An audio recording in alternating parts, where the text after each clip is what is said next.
నల్గొండ జిల్లాలో నాంపల్లి దగ్గర ఉన్న ఓట్లపల్లి గ్రామానికి చెందిన జాన్వి అడవి బాట ఎందుకు పట్టాల్సి వచ్చింది? 2004లో చర్చల కాలం. గ్రామాలలో మా బాయ్ దగ్గరికి దళం వచ్చేది, గ్రామాలలో దళం వచ్చేది, మొత్తం తిరిగేది. వాళ్ళు కాదు, మీరెందుకు ఒక ఆడపిల్లగా మీరు ముందుకు అడిగేశారు? న్యాయం లేదు. ఇక్కడ కూడా భూమి మా భూమి తీసుకొని మాకు కొట్టడము, మాకు తిట్టడం అదొక కారణం. అయితే నల్లమలకి వెళ్ళిన తర్వాత ఆయుధ పట్టుకోవడం కానీ, సాయుధ పోరాటం చేయడం, ట్రైనింగ్ ఇవ్వడం, రాజకీయ క్లాసులు ఏ విధంగా ఉంటుంది? ఆయుధాలు కూడా వాళ్ళ ప్రవర్తన బట్టి, వాళ్ళు ఉండే తీరు బట్టి. మీరు ఎలా తప్పించుకున్నారు? అప్పుడు రాష్ట్రం ఏ విధంగా ఇచ్చేవారు? అందరికి రాషన్ ఇచ్చిండు, కానీ ఇట్లా మొత్తం రౌండ్ చుట్టేసారు. రౌండ్ చుట్టేసినాక కొద్దిగానే మేము రిట్రీట్ అయిన దగ్గరే అక్కడ కూడా ఉన్నారు.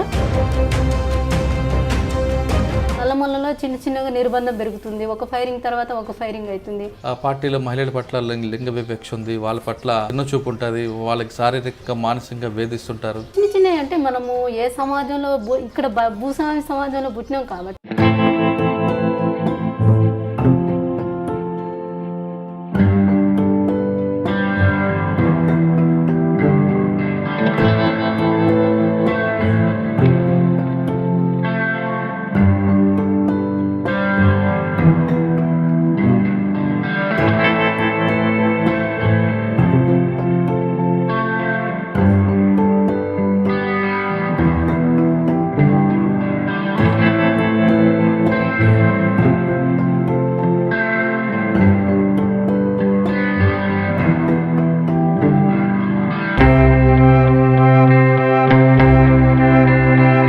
దాడిని మీరు సమర్థించుకుంటారు. దానికి వచ్చినప్పుడు ఇంకా యుద్ధం జరుగుతుంది కదా. పార్టీ అడవికే పరిమితి అయింది, మైదాన ప్రాంతాలు కనుమరుగైంది అంటారు, వాస్తవం కాదు? అడవిలో ఉన్నది కానీ ఇటువంటి సంఘటనలు చేయడం వల్ల ఆదివాసీ గ్రామాల్లో అభివృద్ధి ఆగిపోతుంది, దాని ప్రధాన కారణం మావోయిస్టు పార్టీ అని ప్రభుత్వం అంటారు. అంటే సడన్ గా లేనిది ఎప్పుడు లేనిది ఇప్పుడు ఎందుకు వచ్చింది అభివృద్ధి? ఇప్పుడు గవర్నమెంట్ కు ఎట్లా మేల్క తట్టింది అసలు? ఏఓబిలో మావోయిస్టు పార్టీకి ప్రజల మద్దతు ఉందా, తగ్గిందా?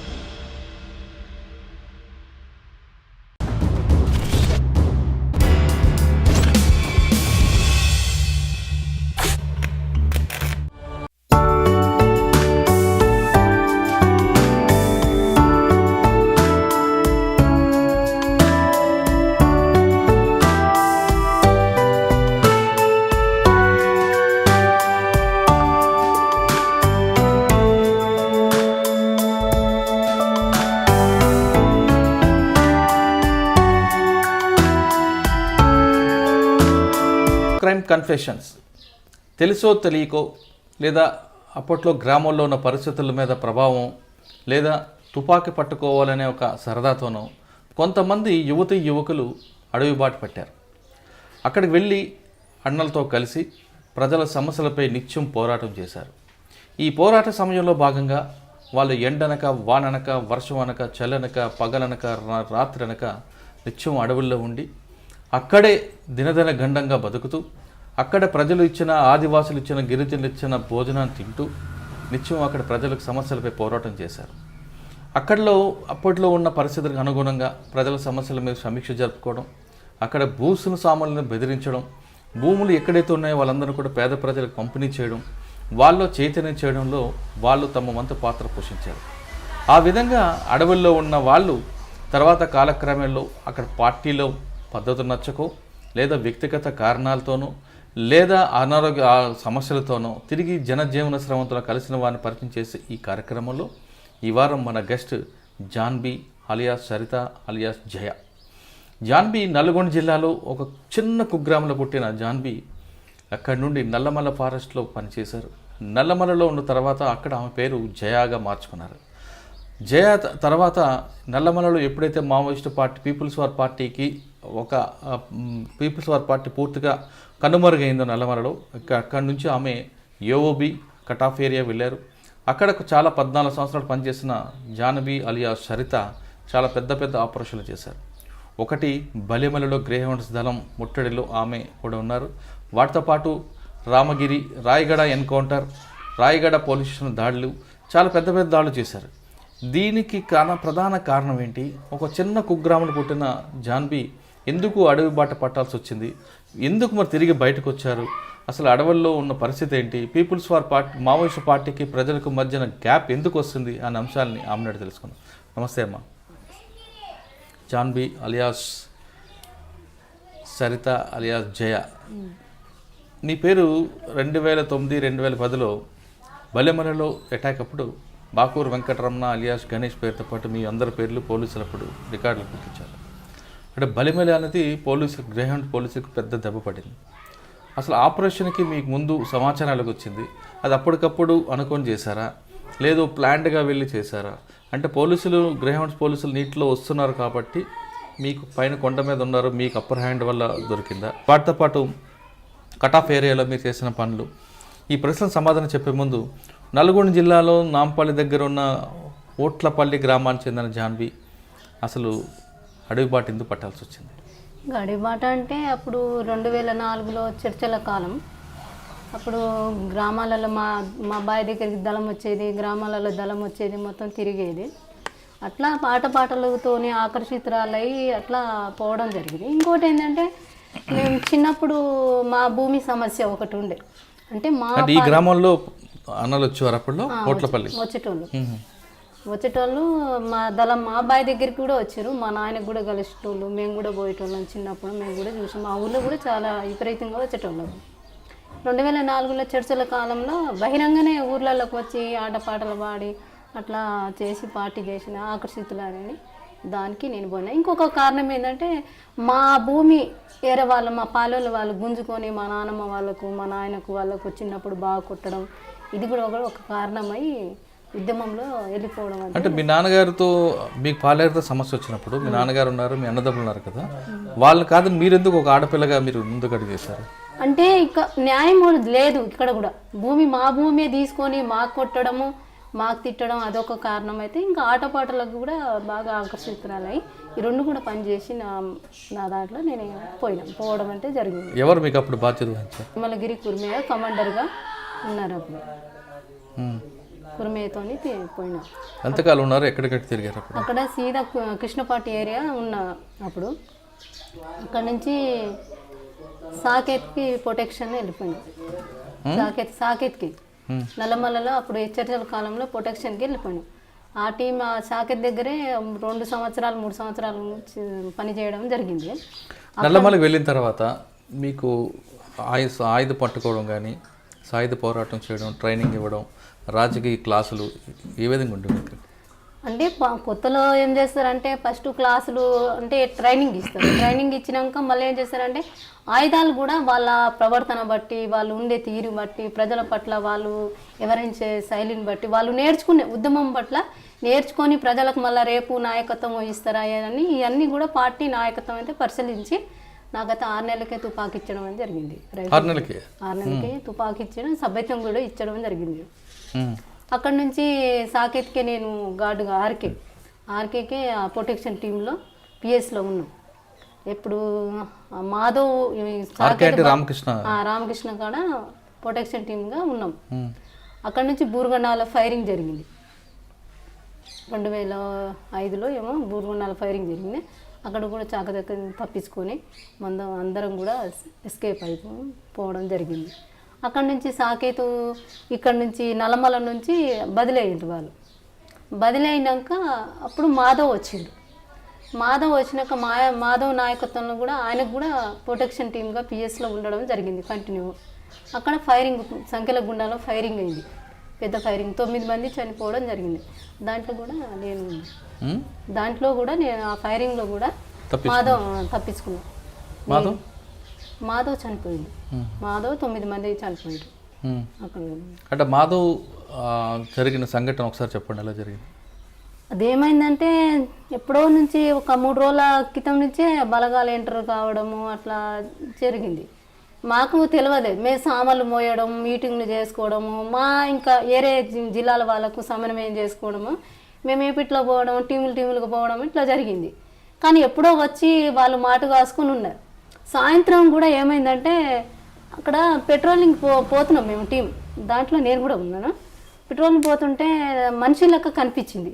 జీవన్ అనేట ఆయన, ఒక ముసలి ఆయన, మెదక్ ఆయన కమాండర్గా ఉన్నాడు. అప్పుడు మనిషి లెక్క కనిపించి వాళ్ళు పోలీసులు అనేసి సాయంత్రం మాకు డౌట్ వస్తే కూడా కాదు చెట్టు అది ఇది అనేసి కొద్ది చర్చ జరిగి అట్లా పడుకున్నాం. పొద్దున్న మేము పెట్రోలింగ్ పోయినాము, పెట్రోలింగ్ చేసి వచ్చినాము. పెట్రోలింగ్ అంటే ఎన్ని కిలోమీటర్లు తిరుగుతారు? ఇప్పుడు దగ్గర అయితే చాలా మా ఊరు అంత దూరం నుంచి తిరిగినాం. పోయి వచ్చినాక కరెక్ట్ 9:10కి ఫైరింగ్ స్టార్ట్ అయింది. 10:10కి ఫైరింగ్ స్టార్ట్ అయింది. కథం ఒక పావు గంటలే ముగిసిపోయింది. రిట్రీట్ మా ఎమ్మటి రిట్రీట్ అయిండు మాధవ్. అక్కడి నుంచి ఒక టీం వచ్చి కొట్టేసింది. దాంట్లో నేను కూడా ఉన్నాను, ఎస్కేప్ అయినాను. మీరు ఎలా తప్పించుకున్నారు అప్పుడు? అట్లా అంటే ఫైరింగ్ చేసుకుంటే మేము కూడా తప్పించుకున్నాం. అంటే ఎలా కాషన్స్ ఏ విధంగా ఇచ్చేవారు అందరికి? కాషన్ ఇచ్చిండు కానీ ఇట్లా మొత్తం రౌండ్ చుట్టేసారు. రౌండ్ చుట్టేసినాక కొద్దిగానే మేము రిట్రీట్ అయిన దగ్గరే అక్కడ కూడా ఉన్నారు. ఈ మాధవ్కి మేము కూడా ఇటు పోవద్దు, ఇటు మా దగ్గర రమ్మని చెప్పినాం. అటు పోతుండమే కొట్టేసింది ఆ టీము. కొద్దిగా మాకు ఒక దారి లాంటివి ఉండే, దాంట్లో నుంచి మేము వచ్చేసాం. అంటే ఎక్స్చేంజ్ ఆఫ్ ఫైర్లు జరుగుతున్నప్పుడు మీరు ఏ విధంగా వాళ్ళందరికీ ఇండికేషన్ ఇచ్చుకుంటూ పారిపోతుంటారు? పారిపోవడం అంటే కాషన్ ఇచ్చిర్రు, కాషన్ అడ్వాన్స్ అని చెప్పిండ్రు. ఎవరి కవర్లో వాళ్ళు పోయినాం, ఫైరింగ్ కూడా చేసినాం. రిట్రీట్ కాషన్ ఇచ్చినప్పుడు రిట్రీట్ అయ్యే క్రమంలో వాళ్ళు 9 మంది చనిపోవడం జరిగింది. ఆ తర్వాత మీరు ఎంతకాలం ఉన్నారు నల్లమలలో? 1 సంవత్సరం దాకా ఉన్నాం. అంటే మాధవ్ ఎన్కౌంటర్ తర్వాత మరి రివెంజ్ తీర్చుకుందామని మీరు ఏమైనా ప్లాన్ చేశారా? పోలీసుల మీద దాడి చేద్దామా? అప్పుడైతే దాడి చేసినంత పరిస్థితి ఏం లేకుండే. కాకపోతే అక్కడ ప్రకాశం జిల్లాలో ఒక డివిజన్ కమిటీ ఉండే, ఆయన ప్రతాప్ అనేట ఆయన ఇప్పుడు సరెండర్ అయ్యి అరెస్ట్ అయ్యి ఇంటికి పోయి ఉన్నాడు. వాళ్ళ చెల్లెల పేరు పద్మ, ఆయన ఉన్నాడు. ఇంకా పెద్ద దాడులు చేసినంత శక్తి లేకుండే అప్పుడు. ఇంకా ఇప్పుడు ఇక్కడ నుంచి బలగాలకు ఏఓబీకి ఎట్లా పంపాలి, ఉన్న వాళ్ళకి ఎట్లా కాపాడుకోవాలన్నట్టుగా కమిటీ నిర్ణయం తీసుకుంది. అప్పుడు అందులో భాగంగా మీరు వెళ్ళారు? నేను సీదా ఏఓబీకి వెళ్ళాను. ఇప్పుడు నల్లమల్ల నుంచి ఏఓబీకి వెళ్ళక ముందు మీకు ఇప్పుడు సమస్య ఉంది మీ ఊర్లో, భూ సమస్య. దానికోసం కూడా మీరు పార్టీలతో పాటు భూ సమస్యలు ఉంది, మీకు అన్యాయం జరుగుతుందని మీరు పార్టీలు వెళ్ళారు. మరి మీ నాన్నగారు ఆ సమస్య పరిష్కారం చేశారా? అది చెప్పినాము, కమాండర్కి చెప్పినాము, పార్టీకి చెప్పినాము. అంటే మనం వ్యక్తిగతంగా అక్కడ పార్టీలో పరిష్కరించుకునేది ఏముండదు, వ్యక్తిగతంగా కక్షలు తీర్చుకునేది కూడా పార్టీలో ఉండదు కదా. మనం చెప్తాం, కమిటీ ముందు చెప్పినాం. కమిటీ ముందు చెప్పినాక వాళ్ళు ఏమన్నారంటే కుర్మే ఇట్లా కమాండర్ ఉన్నాయి అక్కడ డీసీలో చర్చించుకొని, ఎడ్జెస్లో చర్చించుకొని ఇక లోకల్ కమాండర్ చెప్తే పరిష్కరిద్దామనేసి వాళ్ళు అనుకున్నారు. ఆ టైంలో నష్టాల మీద నష్టాలు, కుర్మే చనిపోవడం జరిగింది. తర్వాత ఇక్కడ కూడా ఫైరింగ్ జరిగి ఇక్కడ 4 చనిపోయింది. మా బావి దగ్గరే జరిగింది అది, అక్కడ 4 చనిపోవడం జరిగింది. అట్లే కొంతమంది రిట్రీట్ అటు ఏఓబీకి రిట్రీట్ చేయడం జరిగింది. అంటే మీరు అడవుల్లోకి వెళ్ళారని తెలిసిన తర్వాత మీ ఎవరైతే ఇబ్బంది పడుతున్నారో వాళ్ళు దారికి వచ్చారా లేదా ఇంకా రాలేదు? ఇంకా రాలేదు, ఇప్పుడు కూడా నడుస్తుంది అది. మన ఎస్పీ సార్ దగ్గర కూడా పోయింది అది భూమి పంచం. ఏం జరగదు. ఏం చదువుకున్నాం మనం అసలు? నేను అప్పుడు ఇంకా 2వ తరగతి 3వ తరగతి ఇలా చదువుకున్నాను కానీ పెద్దగా అప్పుడు చదువుకోలేదు. ఆట ఆడడానికి పోయినాను కానీ అంత పెద్దగా ఏం చదువుకున్నాను, పాటలు చదువుకున్నాను. సాధారణంగా మావోయిస్ట్ పార్టీలకు అంటే అప్పట్లో పీపుల్స్ వార్ పార్టీకి వచ్చిన వాళ్ళందరూ కూడా చదువు రాని వాళ్ళందరూ ఉండేవారు, చదువుకున్న వాళ్ళు మహిళలు ఎక్కువ లేరు అనేది వాస్తవం అంటారా? అప్పుడు అంటే ఆదివాసులకైతే చదువు లేదు అక్కడ. ఇక్కడ నుంచి పోయిన వాళ్ళైతే, గ్రామీణ ప్రాంతాల నుంచి పోయిన వాళ్ళైతే చదువు లేదు. కొంతమందికి చర్చలప్పుడు చాలామంది వచ్చారు కానీ కొంతమంది నిలబడడం జరిగింది, కొంతమంది రిట్రీట్ అవ్వడం జరిగింది, ఇళ్ళలో పోవడం జరిగింది. దాని కారణం ఏమనుకోవచ్చు రిట్రీట్ అవ్వడం అంటే? ఇప్పుడు నిర్బంధం, నల్లమల్లలో చిన్నగా నిర్బంధం పెరుగుతుంది. ఒక ఫైరింగ్ తర్వాత ఒక ఫైరింగ్ అవుతుంది, క్యాడర్స్ అమరులు అవ్వడం జరుగుతుంది, రిక్రూట్ లేకపోవడం జరుగుతుంది. చర్చల కాలంలో వచ్చిన వాళ్ళు కూడా సరైన రాజకీయాలు వాళ్ళు ఎవరో మన పార్టీ బోధిస్తుంది, దాంట్లో మనం వంట పట్టించుకొని మనం ప్రజల కోసం పనిచేయాలి అనేసి ఒక స్పిరిట్తోని పనిచేసిన వాళ్ళు ఏమో గట్టిగా మొన్నటి దాకా నేను నిలబడి వచ్చినాను ఇక్కడ. అట్లా నిలబడతారు, లేకుంటే ఈ కష్టాలతోని ఎందుకు అనుకున్న వాళ్ళు రిటర్న్ వచ్చారు. అంటే చర్చల సమయంలో పార్టీలకు వచ్చిన వాళ్ళు చదువుకున్న వాళ్ళు ఎక్కువ మంది వచ్చారు, చదువు రాని వాళ్ళు ఎక్కువ మంది వచ్చారు. ఎందుకు చదువుకున్న వాళ్ళు ఎందుకు అంటే గ్రామీణ ప్రాంతం నుంచి కొంతమంది అంటే చర్చలో కొంత పాటలకు ఆకర్షితుల అట్లా అయిన వాళ్ళు కూడా వచ్చిండ్రు, కొంతమంది చదువుకున్న వాళ్ళు కూడా వచ్చిండ్రు. మరి చదువుకున్న నిలబడ్డారా వాళ్ళు? నిలబడ్డారు కొంతమంది. ఇంకా సాధారణంగా చిన్న బాల్య వివాహాలు జరగడం లేదా గృహహింస, ఈ 2 కారణాలు ఇంటి నుంచి పారిపోయిన వాళ్ళు ఎక్కువగా పార్టీలకు వస్తుంటారు, అది వాస్తవేనా? వాస్తవమే. అది ఇక్కడ మన మైదాన ప్రాంతంలో మన ఏరియాలో తక్కువనే కానీ అక్కడ ఆదివాసులు చాలామంది అట్లా చేస్తున్నారు. అంటే బాల్య వివాహాలను తప్పించుకోవడము, వాళ్ళు అంటే పెద్దలు కట్టుబడి లేకుంటే వాళ్ళు కూడా ఒక శిక్షణ అనేది వేస్తున్నారు ఆడపిల్లలకు అక్కడ. అది కూడా భరించలేకనే వస్తారు వాళ్ళు కూడా. అట్లా ఉద్యమంలో అక్కడ ఆదివాసులు అయితే ఇప్పుడు విశాఖలో, ఇక్కడ ఒడిశా, అక్కడైతే ఛత్తీస్గఢ్ అట్లయితే ఎక్కువ మంది ఇలాంటి చిన్నప్పుడు పెళ్ళిళ్ళకు వ్యతిరేకించి, అమ్మ నాన్నకు వ్యతిరేకించి పార్టీలో వచ్చి ఉద్యమంలో పనిచేయడం కూడా జరుగుతుంది. అంటే అటువంటి ఆ విధంగా కారణాలతో పార్టీలకు వచ్చిన వాళ్ళ పట్ల పార్టీ గౌరవంగా ఉంటుందా లేదా చులకంగా చూస్తారా? అంటే మొత్తం చూసుకుంటే మహిళల పట్ల అయితే చాలా గౌరవంగా ఉంటుంది, వాళ్ళకు స్వేచ్ఛ ఇస్తుంది, మాట్లాడే హక్కు ఉంటుంది, నాయకత్వంగా కూడా వాళ్ళకి ఎదిగించుకోవాలనేది అయితే పార్టీ లీడర్షిప్ అయితే వాళ్ళకు. అంటే పార్టీలో మహిళా సాధికారత జరుగుతుంది అంటారు, కానీ కొంతమంది పోలీసులు చెప్తుంటారు పార్టీలో మహిళల పట్ల లింగ వివక్ష ఉంది, వాళ్ళ పట్ల చిన్న చూపు ఉంటుంది, వాళ్ళకి శారీరక మానసికంగా వేధిస్తుంటారు అన్నది వాస్తవం. అది అట్లేదు మహిళలే. నేను మొన్నటిదాకా ఉద్యమాల్లో పనిచేసిన కానీ చిన్నవి అంటే మనము ఏ సమాజంలో ఇక్కడ భూస్వామి సమాజంలో పుట్టినాం కాబట్టి ఫీడల్ సమాజం ఆ భావాలు కొద్దిగా ఇప్పుడు టెక్నాలజీ కానీ సెల్ ఫోన్స్ కానీ ఇప్పుడు డెవలప్ అవుతుంది, వాళ్ళల్లో కూడా చిన్న మార్పులు వస్తాయి. అట్లానే నేను మొత్తము అంటే మహిళలకు చిన్న చూపు చూసుకొని వాళ్ళ వాడుకొని బయట లెక్క వదిలేయడము, అట్లా వాళ్ళకు వీజ్ చేసుకొని చేయడము, అంటే అసభ్యకరంగా ఉండడం అయితే మహిళల పట్ల ఉండడం అయితే పార్టీలో అట్లా జరగలేదు. చిన్నవి ఉన్నాయి, ప్రతి వ్యవస్థలో ఉన్నట్లు ఉంటాయి చిన్న అది పెద్ద సీరియస్ స్థాయిగా నైతికంగా ఉన్నాయి, లేవని నేను చెప్పట్లేదు, ఉన్నాయి. వాళ్ళ మీద చర్యలు తీసుకుంటుంది, ఏసీ అయినా కానీ వాళ్ళకి డిమోట్ చేస్తుంది, పెద్ద నాయకత్వం ఉన్నా కానీ ఒక పాలసీ ఉంటుంది, వాళ్ళ మీద చర్యలు తీసుకొని డిమోట్ చేసి హెచ్చరిస్తుంది, సీరియస్గా హెచ్చరిస్తుంది. అంటే పార్టీలో మహిళల పట్ల గౌరవం అనేది ఇప్పటికీ కొనసాగుతుంది మీరు వచ్చే వరకు కూడా. కానీ మీరు ఎందుకు ఇటువంటి పుకార్లు బయటకు తీసుకొస్తుంటారు? అంటే ఇంకా బయట ఏంటంటే ఇప్పుడు ఇప్పుడు బలంగా ఉన్న రాజ్యంతో కొట్లాడుతున్నాం కాబట్టి ఇప్పుడు వాళ్ళు కూడా మనకు కౌంటర్ వేస్తారు కదా ఉద్యమంలో. అంటే వాళ్ళకు కూడా మనం ఎట్లా అది చేయాలి, వాళ్ళకు కూడా ప్రచారంలో ఎట్లా దుష్ప్రచారం ఎట్లా చేయాలి అనేది ఇక్కడ గవర్నమెంట్ కూడా తీసుకుంటుంది. దాంట్లో ఒక క్రమంలో చిన్నవి తీసుకొని పెద్దగా సాధారణంగా పార్టీలో సెంట్రల్ కమిటీ, స్టేట్ కమిటీ సంబంధించిన ఎవరున్నారో వాళ్ళ యొక్క భార్యలకు మాత్రమే ఎక్కువగా పెత్తనం ఉంటుంది, మిగతా వాళ్ళ పట్ల చిన్న చూపు ఉంటుంది అన్నది వాస్తవా? అంటే పెత్తనం అంటే ఎక్కువ లేదు, కొంతవరకు అయితే అక్కడక్కడ ఉన్నది, కానీ ఎక్కువ అయితే పెత్తనము అంటే నా భార్య నా భర్త లీడర్షిప్లో ఉన్నారు, నేను పెత్తనం చెలాయించానంటే కానీ క్యాడర్ ఊకోదు, నాయకత్వం. అంటే అటువంటి సంఘటనలు మీకు ఎదురు పడలేదా? అక్కడైతే ఒక 1-2 గంటలు ఘటనలు లెక్క కనిపించాయి, కానీ పార్టీ చర్యలు తీసుకుంది వాళ్ళ మీద. పార్టీలో మరి చదువుకున్న వారు మహిళలకి పట్ల వాళ్ళు రాజకీయ చైతన్యం కోసం కృషి చేస్తుందని మీరు చెప్తున్నారు. మరి ఆ స్థాయిలో ఉన్న వాళ్ళు కింద స్థాయి నుంచి లోపలికి వచ్చిన తర్వాత సెంట్రల్ కమిటీ వరకు మహిళలు ఎందుకు వెళ్ళలేకపోతున్నారు? అంటే వాళ్ళ దాంట్లో ఉన్న ఇప్పుడు కొంతమంది బలహీనతలు, అనారోగ్య సమస్యలు, చాలా అనారోగ్య సమస్యలు మహిళలకు ఒక స్థాయి దాకా ఇప్పుడు నేనున్నా, నాకు నెక్స్ట్ నాయకుడు చెప్పలేదు కానీ నెక్స్ట్ ఒక పొజిషన్లో పోతుండే, అదే ఆ టైంలోనే రామగూడ ఫైరింగ్ జరిగింది, దాంట్లో అనారోగ్య సమస్యలు కూడా వచ్చినాయి. దాంట్లో నేను ఆలోచించి ఒక టైంలో ఒక అనారోగ్య సమస్యలు రావడం జరుగుతుంది, ఇంకా చిన్న కారణాల వల్ల కూడా వాళ్ళు లోనే కూడా పై కమిటీకి ఎదగలేకపోతున్నారు అనేది నేను చెప్తాను, నాకు అనిపించింది. సాధారణంగా ప్రతి మహిళకి నెలవారీ కొన్ని ఇబ్బందులు ఉంటుంటాయి, అటువంటి సమయంలో పార్టీలో ఏ విధంగా మీకు ఫుడ్ కానీ లేదంటే మంచి విశ్రాంతి ఇవ్వడం కానీ జరుగుతుంటుందా?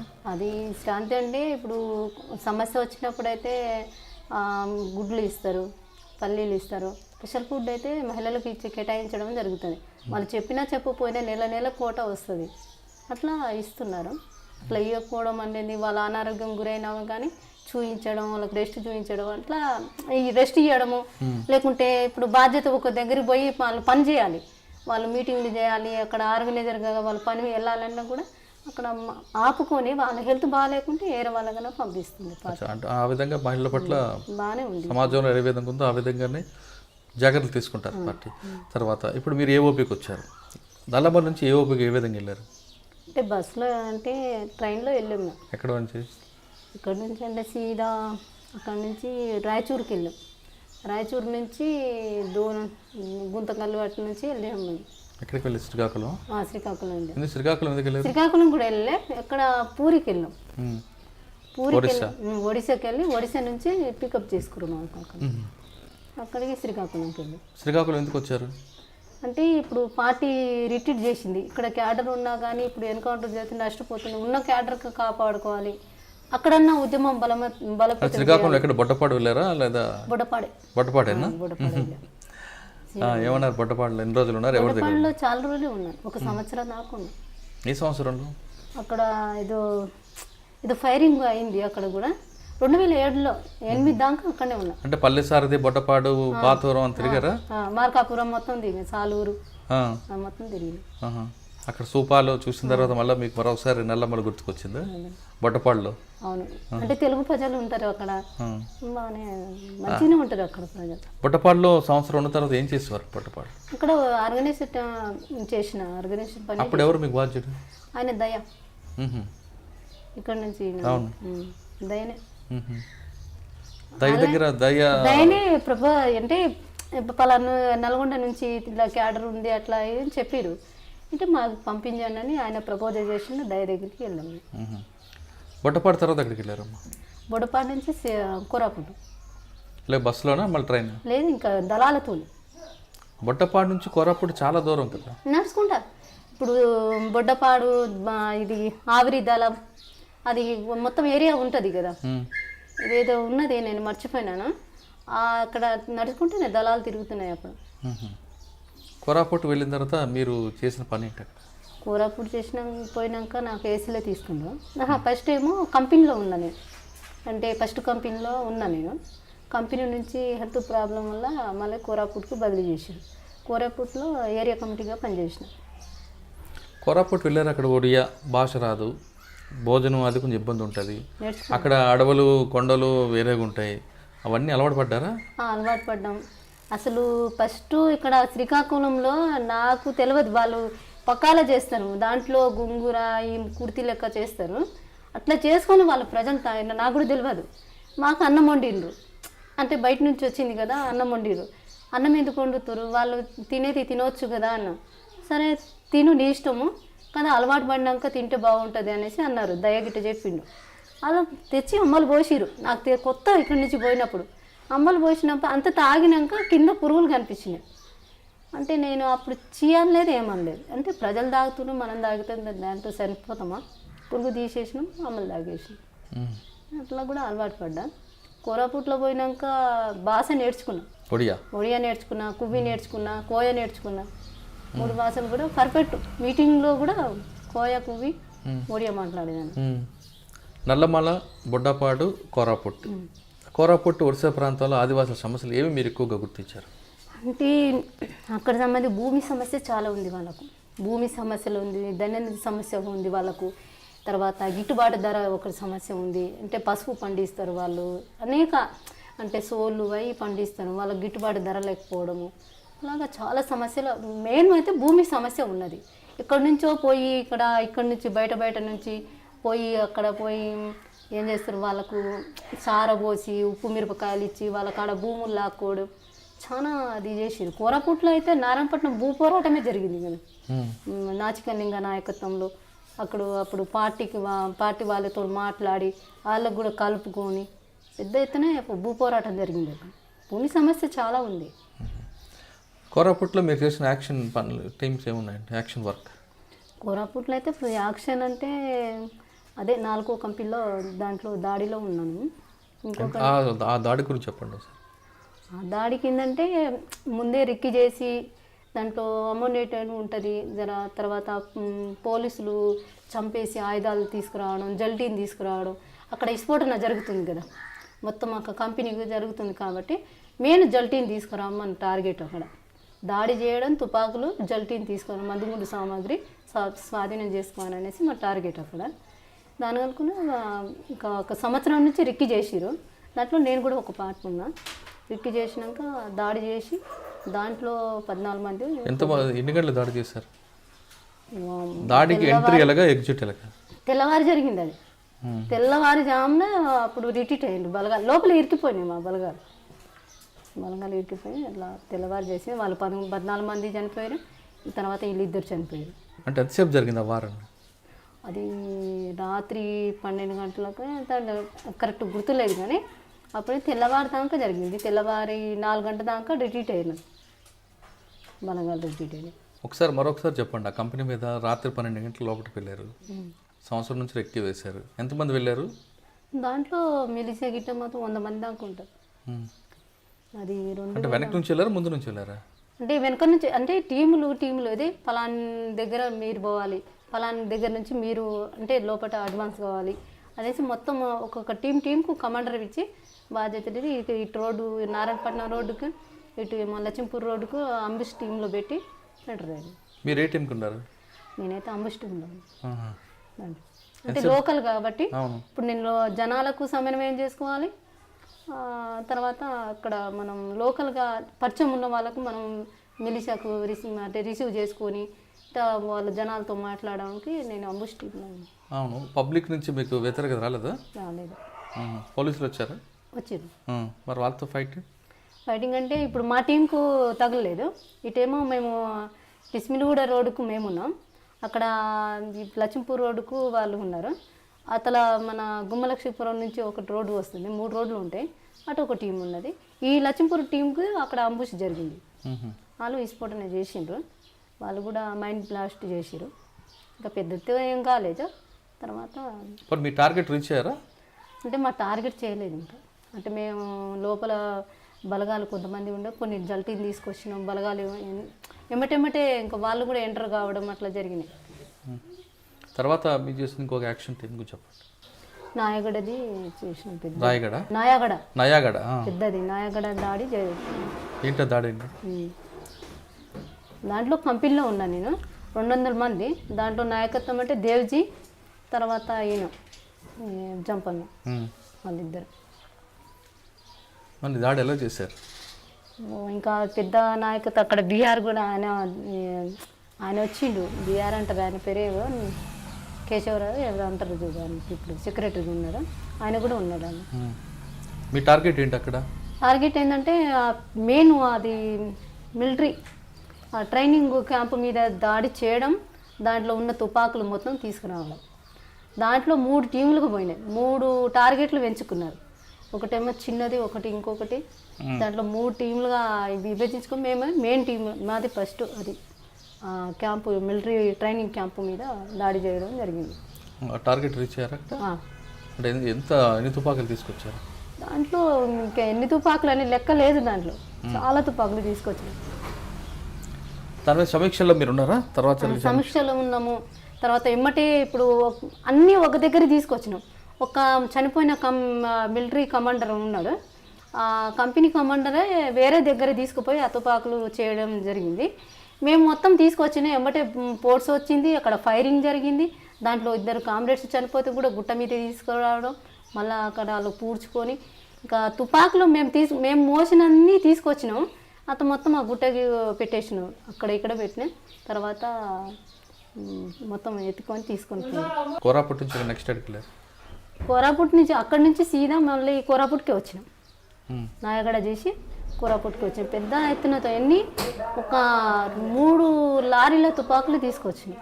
దాంట్లో పిస్తోల్ నువ్వు ఇష్టం. మేము ఏం చేసిన చిన్న తుపాకులు పట్టుకొని పోయినాం. నేను కూడా ఏం చేసాను, రైఫిల్ పట్టుకుపోయినా, అది పడేయడము, మంచి ఏకే తుపాకి వేసుకోవడం. ఏకే తుపాకి వేసుకోవడం, ఇన్సాస్ మళ్ళీ ఈ భుజం మీద ఒకటి, ఈ భుజం మీద. ఎంత కమాండర్ ఏం చెప్పారు అంటే బీహార్ వాళ్ళు చెప్పిండు, జంపన్న వీళ్ళందరూ ఏం చెప్పి, మీరు ఎంత మీ శక్తి సామర్థ్యాలన్నీ వెనుక తీసి మీరు ఎన్ని తుపాకులు మోస్తారో అన్ని తుపాకులు మీరు పట్టుకోండి, అన్ని తూటాలు మీరు పట్టుకోండి. మనం ఇక్కడ నుంచి కొద్దిగా ఎస్కేప్ అయినాక మనం ఎక్కడెక్కడో డంప్ చేసుకుంటూ పోదాము, మీరు ఇబ్బంది పడకనేసి మా కమాండర్ చెప్పింది. చెప్పడం దానికి ఫాలో అయ్యి తీసుకొచ్చింది. కోరాపుట్ తర్వాత మీరు ఎక్కడికి మళ్ళీ బలిమలకి వచ్చారా, లేదా కట్ ఆఫ్ ఏరియాలో ఉన్నారు? లేదు, మళ్ళీ కోరాపుట్కి వచ్చాను. తర్వాత ఎంతకాలం ఉన్నారు కోరాపుట్లో? కోరాపుట్లో 2012-13 దాకా ఉన్నా. 2013లో మళ్ళీ కట్ ఆఫ్ ఏరియాలో ఉన్నా. బలిమల ఎప్పుడు దాంట్లో?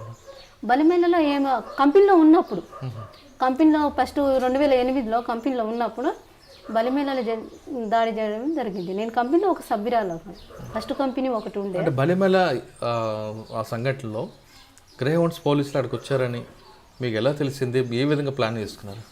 అక్కడైతే లోకల్లో మేము కంపెనీ తిరిగేటోళ్ళం. మేము ఈస్ట్ కూడా తిరిగినా, నేను కంపెనీలో ఉన్నప్పుడు ఈస్ట్లో మొత్తం తిరిగిన. చిన్న చిన్న దాడులు చేయడం, ఇన్ఫార్మర్లు చంపడము, అట్లా చేసిన చిన్న చిన్న పోరాటాలు చేయడం, అంటే తునికా పోరాటం, తర్వాత ఈ రేట్లకు సంబంధించి ఆ లోకల్ వాళ్ళతో కలిసి కంపెనీ కూడా కార్యక్రమాలు, అంటే గ్రామీణ స్థలంలో పోయి ఆ ప్రజల సమస్యలు తెలుసుకోవాలి అనేసి పార్టీ కూడా ఒక తీర్మానం చేసింది. కంపెనీ కూడా ఉత్పత్తిలో పాల్గొనాలనేసి అప్పుడు ఎడ్జెర్సీ, ఎక్కడలో ఓవి ఎడ్జెర్సీ ఒక తీర్మానం చేయడం జరిగింది. అట్లా పోవడం జరిగింది. అట్లా పోలీసు వాళ్ళు రావడం, బలిమేలకు రావడం. అంటే మీరు బలిమల రిజర్వాయర్ దాటిన తర్వాత మీరు ఉన్నట్టున్నారు పార్టీకి, అప్పుడు కంపెనీ చిత్రకొండ అవతల కదా మీరు ఉన్నారు, జాన్బాయ్ ఆ ప్రాంతంలో. వీళ్ళు వచ్చారనే విషయం మీకు ఎలా తెలిసింది? అంటే వస్తున్నారు పోతున్నారు పోలీసు వాళ్ళు వస్తుండ్రు పోతుంటే మా ఇక్కడ లోకల్ ఉన్న వాళ్ళ ప్రసాద్కి వీళ్ళకి తెలిసిపోయింది. ఇక్కడ మేము కూడా కంపెనీ అందుబాటులో ఉన్నది. ఇంకా ఎట్లయితే వీళ్ళు దొరుకుతారో అనేసి బూస్పుట్ మీద దాడి చేయడం, దాంట్లో నేను కూడా ఉన్నాను. బూస్పుట్ సంత మీద దాడి చేసి ఇక్కడ కూర్చున్న వాళ్ళు ఇక్కడ కూర్చున్నారు, దాడి చేసి వచ్చినాం మేము. దీంట్లో మళ్ళీ పార్ట్ అయినాం. అప్పుడు తెల్లవారే వాళ్ళు పోలీసు వాళ్ళు వచ్చి అక్కడి నుంచి వాళ్ళు కూమింగ్ చేసుకొని లాంచ్ ఎక్కి వస్తుంటే, పోయినప్పుడు ఒట్టి లాంచ్ పోయింది. వాళ్ళకి తీసుకురావడం, కూమింగ్కి వచ్చిన పోలీసు వాళ్ళకు తీసుకురావడం, ఒట్టి లాంచ్ పోతుంటే మేము చూసినాం. మేము దాడి కూడా చేసినాం, బూస్పుట్ సంత మీద దాడి చేసినాం, వచ్చి మళ్ళీ అంబుష్లో పార్ట్ అయినాం. దాంట్లో లాంచ్ పోతుంటే చూసినాం, మా పక్క నుంచి వెళ్ళింది. మళ్ళీ బలగాలు తీసుకొచ్చినాక ఫస్ట్ అసాల్ట్ టీం కొట్టింది. అసాల్ట్ టీం కొట్టినాక మళ్ళీ మా టీం దగ్గరకు వచ్చింది. దాంట్లో నేను కూడా పార్ట్. అంటే వాళ్ళు ఒకవేళ బూసిపుట్టు సంత మీద దాడి చేసినప్పుడు అలాంటి ఉంటే తప్పించుకునేవారట. అంటే బూస్పిట్ సంత మీద దాడి చేసి దాడి ఎందుకు చేసిండ్రు, మరి అక్కడ ఏమన్నా కూర్చుంటారా అనేసి ముందే పసిగడితేనేమో ఆ నష్టం వాళ్ళ జరగకపోయింది. అటు నుంచి అటు రిటీట్ అయిపోయి వాళ్ళు అటు పోతే బలగాలు నష్టం జరగదు. మీరు ఎందుకు బూసిపుట్టు మీద దాడి చేశారు?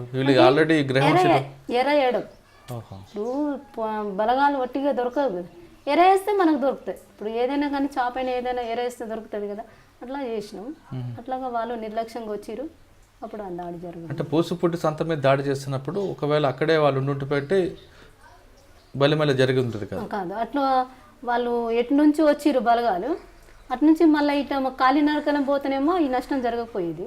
వాళ్ళు మళ్ళీ ఇట్లా ఈజీగా ఇట్లా అంటే బోటు మీద వచ్చి దాటి చిత్రకొండ పోదామనేసి అనుకున్నారు. అట్లా జరిగింది.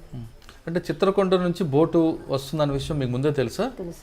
ఏమగా టికెట్ ఉన్నాయి కదా, మాధవ్ గీత చనిపోయిన వాళ్ళు లోకల్ వాళ్ళు ఉన్నారు, తెలుసు మాకు. అంటే పోలీసుల ద్వారా అప్పుడు ఆ సమాచారం లీక్ అయిందనే వార్త వాస్తవం అంటారా? అది వాస్తవం కాదు, ప్రజల నుంచి వచ్చింది. ప్రజలు పోలీసు వాళ్ళు ఎక్కడ ఇప్పుడు ఏడైనా కానీ పార్టీలో పోలీసు వాళ్ళు వస్తే సరిపోతుంది, ఎక్కడి నుంచి ఒక్కరన్నా తీసుకొస్తారు సమాచారం. ఇది పలానా వాళ్ళు సాగరిస్తారు పోలీసు వాళ్ళకనే ప్రజలు తీసుకొస్తారు. అట్లా పోలీసుల నుంచి అట్లా ఏం లేదు. బలిమల దాడిలో మీతో పాటు ఎంతమంది ఉన్నారండి? దాంట్లో 50 మంది అనుకున్నాం. అంటే 2 కొండల నుంచి 3 కొండలు, ఒకవైపు మీరు ఏ కొండ మీద ఉన్నారు చూసారు? ఫస్ట్ ఏమో మేము కమాండర్ ఉన్న దగ్గర ఉన్నాము, ఇక్కడ ఏమో ఒక టీం ఉన్నాం. దీంట్లో 7 ఏమో ఫస్ట్ అసాల్ట్ ఉంది, ఒక టీం ఏమో అవతల కొండ అవతల ఉన్నది, ఒక టీం ఇవతల ఉన్నది. అలా 3 టీంలు ఉన్నాయి, 3 చిన్న చిన్న టీంలు ఉన్నాయి, 4 టీంలు కూడా ఉన్నాయి. బలిమెల్లో 3 కొండల మీద 3 టీంలు ఉన్నాయి కదా, వాళ్ళు బోట్లో వస్తున్నారు. ఫస్ట్ ఒక టీం అటాక్ చేసింది, మీరు ఏ టీంలో ఉన్నారు? 2 టీంలు ఉన్నారా? నేను కమాండర్ ఉన్న టీం దగ్గర ఉన్నా.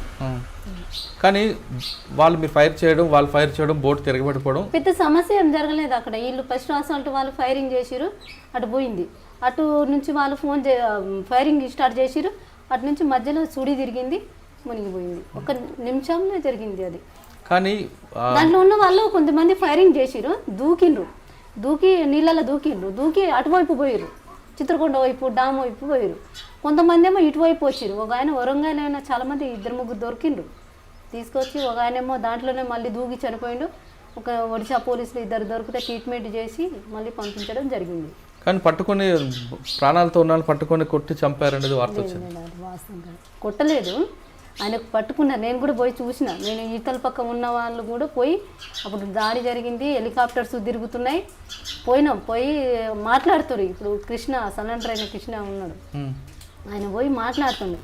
మాట్లాడుతుంటే మేము కొట్టి చంపుతాము. వాళ్ళు పక్కకి వెళ్ళి కమాండర్ గిట్ట ఈయనకు ఉంచాలా వదిలిపెడదామా అని డిస్కషన్ జరుగుతుంది ఇలా మధ్యలో చర్చ జరుగుతుంటే విన్నాడు. ఎట్లయినా చంపేస్తారో ఏమో అనేసి తనే మళ్ళీ దూకి చనిపోయింది. అదైతే రియల్ నేను చూసిన, నేను దగ్గర ఉండి కూడా చూసిన. కిట్టుతోనే ఉన్నాడు, కిట్టు కూడా తీసేసినాం. అట్లా ఆయన చనిపోవడం జరిగింది. ఇంకా ఇద్దరు దొరికిన కాలం వాళ్ళ పట్టుకొని ట్రీట్మెంట్ ఏమైనా దెబ్బలు తగిలితే ట్రీట్మెంట్ చేసి 2 రోజులు మా దగ్గర ఉంచి వదిలిపెట్టడం జరిగింది. కానీ అది యుద్ధ నీతిలో భాగం కాదు, యుద్ధ నీతి మావోయిస్టు పార్టీ ఉల్లంఘించింది అనేది పోలీసుల వాదన. ఎందుకంటే సాయంత్రం టైంలో వాళ్ళందరూ వస్తున్న టైంలో మీరు ఒకేసారి వాళ్ళ మీద విరుచుకుపడ్డం అనేది కరెక్ట్ కాదు. అంటే ఇప్పుడు ఆత్మరక్షణ కోసం ఇప్పుడు బలగాలు ఇప్పుడు ఇళ్ళ మీద దాడికి వచ్చిన బలగాలు యుద్ధనీతి కనిపించదేం కదా. ఇప్పుడు ఆత్మరక్షణ కోసం వీళ్ళు కూడా దాడి చేయాలి కదా. అట్లా దాడి చేసి అంటే బలమైన దాడిని మీరు సమర్థించుకుంటారు. దాంట్లో ఇంకంటే యుద్ధానికి వచ్చినప్పుడు ఇంకా యుద్ధం జరుగుతుంది కదా 2 వర్గాల మధ్య, దాంట్లో జరిగింది అది. అంటే బలిమెల జరిగిన తర్వాత దాదాపు 15 రోజులు పోలీసులు అక్కడే కోంపింగ్ చేశారు. ఆ 15 రోజులు మీరు ఎక్కడున్నారు? పక్కనే ఉన్నాం. పోలీసులు చూసారా? అంటే వాళ్ళు చూస్తే ఊరుకుంటారా? అంటే పక్కనే ఉన్నాం. వాళ్ళ కంట్లో పడకుండా మళ్ళీ ఇక్కడ గునుగురాయి అంటే విశాఖ అటువైపు వచ్చినాం. పక్కనే ఉన్నాం, పెద్ద దూరం ఏం లేదు. అంటే ఈ బలిమెల దాడి తర్వాత పోలీసులు ఖచ్చితంగా మీ మీద యాక్షన్ చేస్తారనే విషయం కనిపెట్టి ఉంటారు. దాన్ని తప్పించుకోవడానికి ఏం చేసేవారు?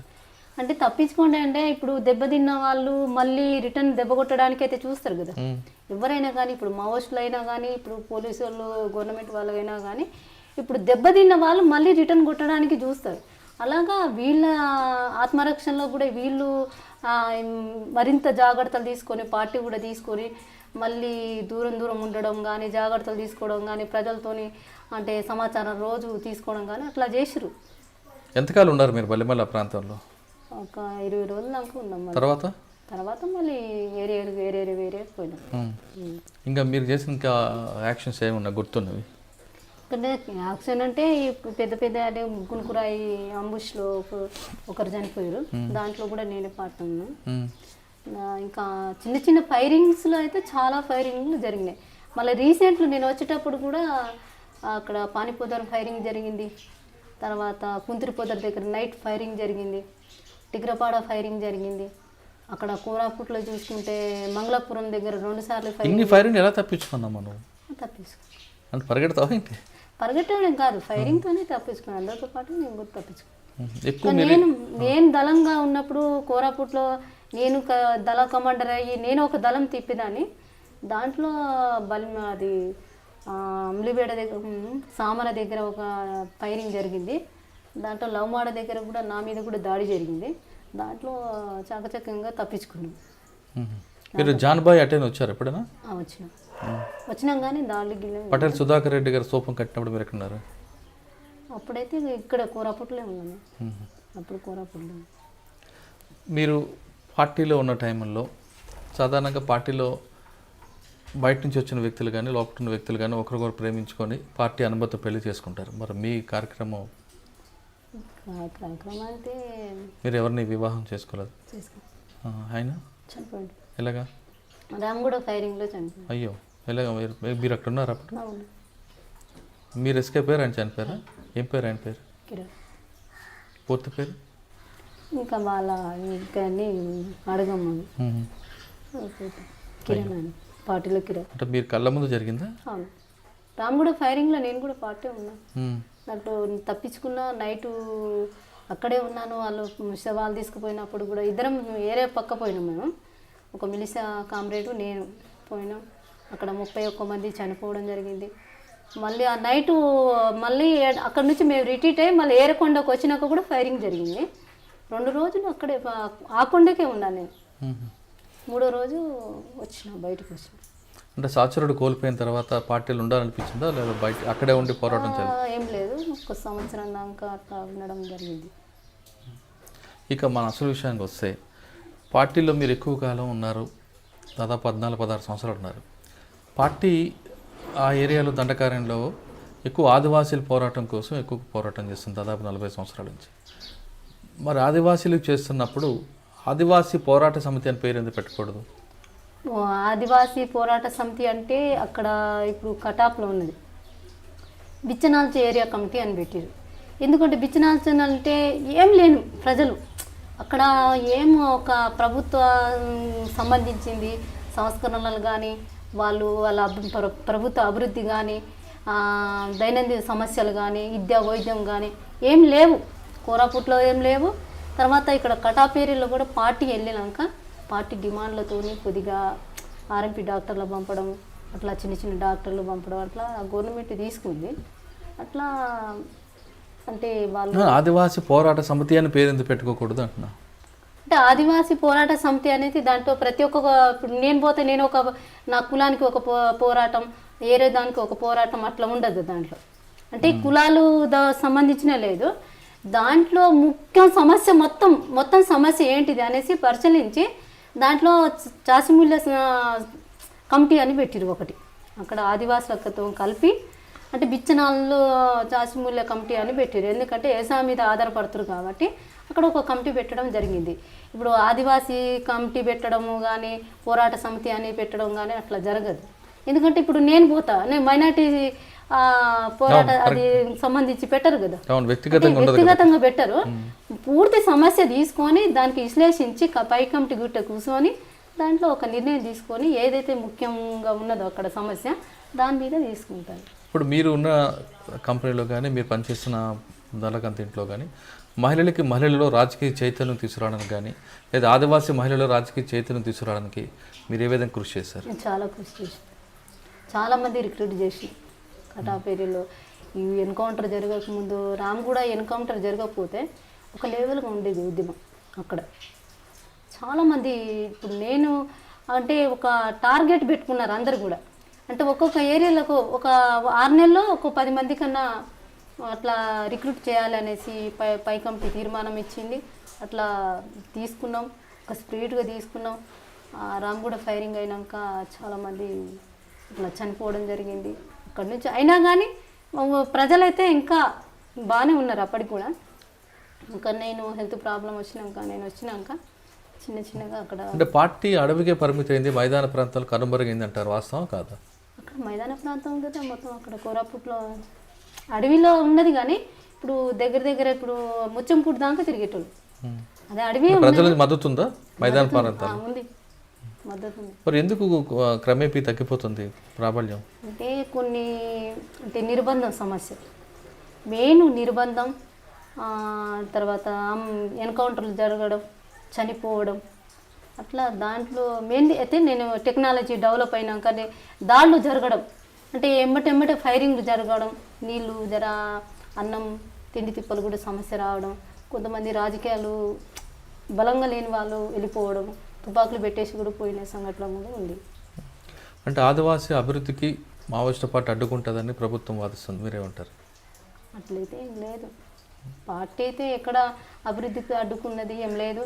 అంటే రోడ్లు వేసిన అడ్డుకుంటారు, లైట్లు పెట్టిన అడ్డుకుంటారు, అంటే ఇప్పుడు వాళ్ళకి మౌలిక సదుపాయాలు కల్పించాలన్న పార్టీ అడ్డుకుంటుంది, వాళ్ళ కాంట్రాక్టులు బెదిరించడం, ఇటువంటి సంఘటనలు చేయడం వల్ల ఆదివాసీ గ్రామాల్లో అభివృద్ధి ఆగిపోతుంది. దాని ప్రధాన కారణం మావోయిస్టు పార్టీ అని ప్రభుత్వం అంటారు. అంటే అభివృద్ధి అంటే ఇన్ని రోజులు లేనిది ఇప్పుడు ఎందుకు సడన్ పార్టీ వచ్చినాక అభివృద్ధి పెరిగింది? ఇప్పుడు పార్టీలో చర్చ నేననేది కాదు, అక్కడ పై కమిటీ నుంచి పార్టీ చెప్పింది. అంటే సడన్గా లేనిది ఎప్పుడు లేనిది ఇప్పుడు ఎందుకు వచ్చింది అభివృద్ధి, ఇప్పుడు గవర్నమెంట్కు ఎట్లా మేల్క తట్టింది అసలు అనేది వాళ్ళు చెప్పడము. రోడ్లు ఎందుకంటే పార్టీకి ఇక్కడ తరిమేసి ఇక్కడ ఉన్న ఓనర్లు తీసుకుపోవడానికి ఏమనేది ఒక సిద్ధాంతం కూడా ఉంది పార్టీ. అందుకు వ్యతిరేకించేవారా? దానికి వ్యతిరేకించారు. మీరు మీతో పాటు ఇంకొక సెంట్రల్ కమిటీకి సంబంధించిన కానీ ఒక మహిళ, ఆవిడ వేధింపుల నుండే పార్టీలో చాలామంది బయటకు వస్తున్నారనేది ఒక వార్త ఉంది, దాన్ని మీరేమంటారు? అంటే మహిళలు ఏదింపులు అంటే చిన్న ఇప్పుడు తప్పులు జరుగుతున్న కమాండరు ఇప్పుడు కమాండర్ ఒక ఏరియా కమిటీలో ఒక నిర్ణయం తీసుకుంటారు, దానికి కట్టుబడి మనము పనులు చేసుకొని రావాలి. మన స్వయంగా నిర్ణయాలు తీసుకొని అంటే అక్కడ పరిస్థితి బట్టి తీసుకోవాలి, మనం తీసుకోవద్దు అంటున్నాం. ఇలా ఈ రోడ్డు మీద పోవాలి, ఇదే రోడ్డు మీద పోయి మళ్ళీ కార్యక్రమాలు చేసుకురావాలంటే దాంట్లో పరిస్థితులు మారుతాయి. మారినప్పుడు మనం కూడా మన ఆలోచనలు కూడా మార్చుకొని మనం చాకచక్యంగా మన పనులు చేసుకురావాలి. అట్లా ఇట్లా చిన్న చిన్న తప్పులు జరిగినప్పుడు అయితే కొద్దిగా గట్టిగా చెప్పడం కూడా ఉన్నది, లేదని అంటే నియంత్రణ పోకళ్ళు ఉన్నాయంటారు ఇంకా? చిన్న అంటే పెద్దగా లేవు, కొద్దిగా అయితే ఉన్నాయి. ఎవరా మహిళ? ఒక మహిళ అనేది నాకు అక్కడ వ్యక్తుల ద్వారా నాకు ఏం సమస్య ఎదురు కాలేదు. అందరూ చనిపోయారు ఇప్పుడు వాళ్ళు లేరు. చిన్న చిన్న సమస్యలు మహిళలతో కూడా వచ్చింది, కానీ వ్యక్తుల వారీగా ఇంకా చెప్పుకోలేము. చిన్న చిన్న సమస్యలు అయితే ఉన్నాయి. ఏఓబిలో మావోయిస్టు పార్టీకి ప్రజల మద్దతు ఉందా, తగ్గిందా, పెరుగుతుంది? నేను వచ్చినప్పటికైతే చాలా మద్దతు ఉండేది. నేను వచ్చినాక అయితే చూస్తే పరిస్థితులు చాలా మారిపోయినాయి. క్యాంపులు పెట్టి నేను తిరిగే ఏరియాలో మొత్తం కటాప్ ఏరియాలో మొత్తం క్యాంపులే పెట్టేసారు. పోలీస్ క్యాంప్ గురాసెట్టు పెట్టిండ్రు. అది అమరవీరుల స్తూపం కట్టినారు, భవనం కట్టిన అక్కడ కూడా అది దర్లబేడలో ఒక క్యాంపు పెట్టిరు, జంతురిలో క్యాంపు పెట్టిరు. తర్వాత ఇక్కడ కోడిగుందులో ఒక క్యాంపు పెట్టిండ్రు. సో విపరీత క్యాంపులు పెట్టిరు. బూస్పూట్లో పెట్టిరు క్యాంపు. అంటే ప్రజల కోసం లోపలికి వెళ్ళారు మీరు. అనారోగ్య సమస్యలని ఇంకా వేరే సమస్యల నుంచి బయటకు వచ్చారు? నాకైతే మెయిన్ అయితే అనారోగ్య సమస్య వచ్చింది. వచ్చినాక సాకేతు నేను ఇంటికి వెళ్ళి అంటే నేను ఈ పార్టీలో పోయిన కాడి నుంచి మా అమ్మ రిలేషన్ అంటే మా అమ్మ వాళ్ళతో కాంటాక్ట్ లేదు అసలు నాకు, కొద్ది కూడా లేదు. నేను పార్టీలో పోయినా కానీ చూస్తానంటున్నా కానీ పార్టీ కల్పిస్తానది కానీ ఎప్పుడు కూడా నేను మా అమ్మ వాళ్ళకి చూడాలనేది ఏం లేదు. ఎప్పుడన్నా వీలుంటే పిలవండి లోపల చూస్తాననేసి ప్రపోజల్ పెట్టినా నేను. అట్లా రామగూడ ఫైరింగ్ జరిగినాక పార్టీ రిలేషన్తో ఫోన్ నెంబరు తీసుకురావడం జరిగింది. ఫోన్ చేసి మా తమ్ముతో మాట్లాడితే మా అమ్మ వాళ్ళందరూ ఏడ్చినారు. కానీ అప్పటికీ హెల్త్ బాగాలేదు నాకు. ఇంకా సాకేత్కి నేను వెళ్ళిపోతానని ఇంటికి వెళ్ళిపోతానని చెప్పిన. సాకేతు నేను ఎప్పుడు చెప్పినా ఏ నెలలో చెప్పిన 3 నెలలు ఆపిరు నాకు, 3-4 నెలలు ఆపిరు. నువ్వు నిర్ణయం అట్లా ఆలోచించడం మంచి పద్ధతి కాదు, నీకు సమస్యలు పెద్ద ఏం లేదు, అనారోగ్యం చూపిస్తాం అనేసి అన్నారు. కాదు నేను పోతాననేసి ఇంకా నేను హెల్త్ ప్రాబ్లం బాగా అంటే వర్గ ప్రేమకు ఎక్కువగా ప్రాధాన్యత ఇచ్చే మావోయిస్ట్ పార్టీలో మరి వ్యక్తిగత ప్రేమకి హెల్త్ సహకరిస్తలేదు. జ్వరం రావడం, ఇంకా గ్యాస్, ఆరోగ్య సమస్య కాకుండా మీరు కన్నతల్లి తమ్ముడు మీద ఎక్కువగా ప్రేమ చూపించారు. అట్లా అని ప్రేమ అని కాదు, అప్పుడు మాట్లాడిన అదే టైంలో అన్నీ జరిగినాయి. నేను ఇంటికి పోతానని చెప్పిన టైం అదే, వాళ్ళు కూడా మాట్లాడిపించింది అప్పుడు ఆ టైంలో జరిగినాయి. ఏదో ఇంటికి వాళ్ళు మా అమ్మ వాళ్ళు మాట్లాడి ఏదో ఏడ్చిరు అనేదో నేను రాలేదు. అట్లా ఆ టైంలో జరిగినాయి అన్నీ. అంటే పార్టీ అనుమతి ఇచ్చిందా మీరు వెళ్ళిపోతానంటే? నేను వెళ్ళిపోతా అంటే 3 నెలలు టైం పెట్టింది. 3 నెలలు సాకైతే డైరెక్ట్ మాట్లాడిండు, ఉదయం మాట్లాడి వాళ్ళతోనే ఉండేదాన్ని నేను ఎక్కువ. నేను అక్కడ యోగిలో ఉన్నదంటే సాకేతు ఉదయ్ దయతోనే ఉన్నదాన్ని, వాళ్ళతోనే ఎక్కువ నాయకత్వంతో ఉన్నాను. ఏమన్నారు 3 నెలల తర్వాత? 3 నెలలు టైం పెట్టిరు. ఆలోచించుకొని నిర్ణయం తీసుకో, ఆలోచించే పద్ధతి మంచిది కాదు, ప్రజలకు ఇంకా ద్రోహం చేసినట్టయితే కదా అని చెప్పిరు కానీ నేను ఇంకా దాంట్లో అయితే నేను మార్చుకోలేదు. పోతానని చెప్తే పంపించారు. నేనైతే దొంగతనంగా పారిపోయి రాలే, పార్టీ పంపిస్తేనే నేను పోతా, పంపకుంటే ఎన్ని రోజులని ఉంటానని చెప్పిన. పార్టీ పంపిస్తేనే వచ్చినాను. ఎక్కడ సార్ ఎంటర్ అయ్యారు? నాకు నల్గొండలే సార్. ఎవరి దగ్గర? దంగనాథ్ ఎస్పీ సార్ దగ్గర. అదే ఎస్పీ గారితో గతంలో ఫైట్ అయింది కదా మీరు, ఎక్స్చేంజ్ ఆఫ్ ఫైర్ తప్పించుకున్నారు మీరు నల్లమలలో. అవును. ఏమన్నారు అప్పుడు సార్? సార్ ఇంకా మాట్లాడి ఇంట్రగేషన్ చేసిరు, దాంట్లో కూడా చెప్పినాను. వచ్చిన తర్వాత మీకు రావాల్సిందన్నీ వచ్చాయి. అయితే ఇప్పుడు అయితే రివార్డు ఇచ్చారు, 4 ఎకరాల ల్యాండ్ ఇచ్చారు, అది పట్ట గిట్ట ఏం ఇవ్వలేదు, ఇంకా మిగతా ఏం రాలేదు. మీ సమస్యను పరిష్కారం ఏందో?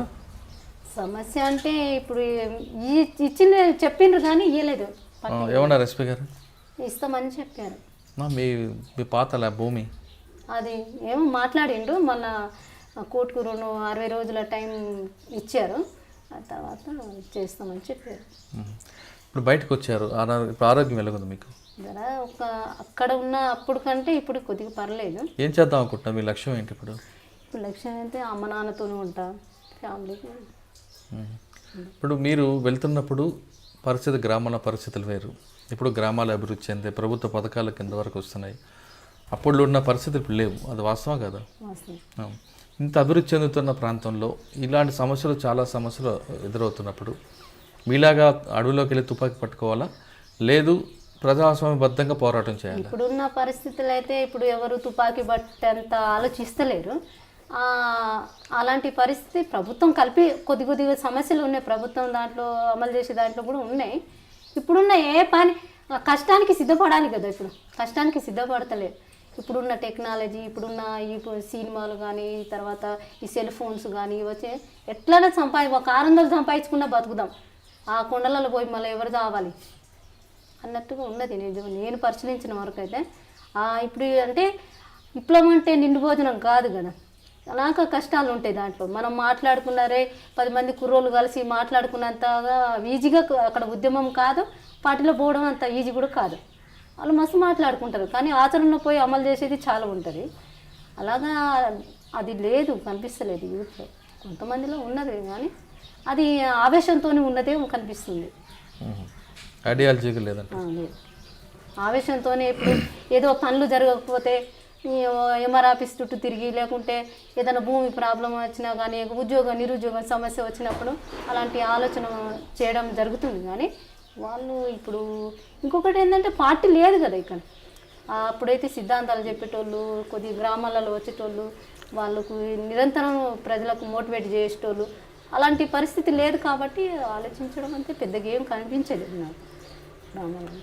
ప్రతి గ్రామంలో సమస్యలు ఉంటాయి, ఆ గ్రామంలో సమస్యలను పరిష్కరించడానికి పార్టీ వైపే అవసరం లేదు, ప్రజాస్వామ్యబద్ధంగా ఆ సమస్య పరిష్కరించుకోవచ్చు అంటున్నారు జాంబవి అలియాస్ సరిత.